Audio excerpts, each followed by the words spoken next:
Hey there! Ready to hear a hilarious tale that's bound to make you laugh out loud?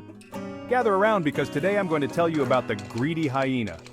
Once upon a time in the heart of the African savannah, there lived a hyena named Harry.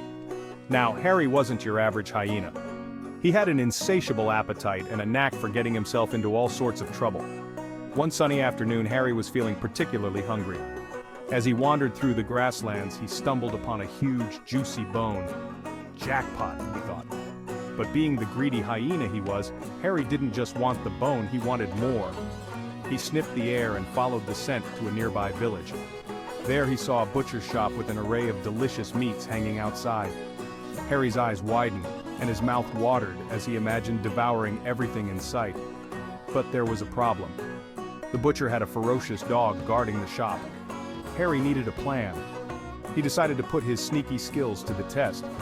First he tried crawling on his belly like a snake, but the dog spotted him and barked furiously. Next, Harry attempted to disguise himself as a bush by covering himself in leaves. But the dog wasn't fooled and chased him away.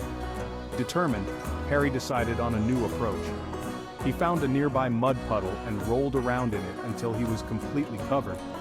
Ha! Now I look just like a rock, he thought. He crept closer and closer, inch by inch. Just as Harry was about to nab a piece of meat, the dog caught a whiff of something strange. The dog approached Harry and sniffed him suspiciously. Harry held his breath, trying to stay perfectly still. But suddenly a fly buzzed around Harry's nose, and he couldn't help it. He sneezed. The dog barked loudly and Harry bolted, running as fast as his legs could carry him. He dashed through the village, past the curious onlookers, and back into the safety of the savannah. Out of breath and empty-handed, Harry plopped down on the ground. Well, that didn't go as planned, he muttered. Just then he noticed the tiny bone he had found earlier still lying where he left it. With a sigh, Harry picked it up and began gnawing on it. And so, Harry learned an important lesson that day. Sometimes, it's better to appreciate what you have than to be greedy. After all, you never know when a sneeze might give you away. Thanks for listening, and remember, don't be like Harry the greedy hyena. See you next time.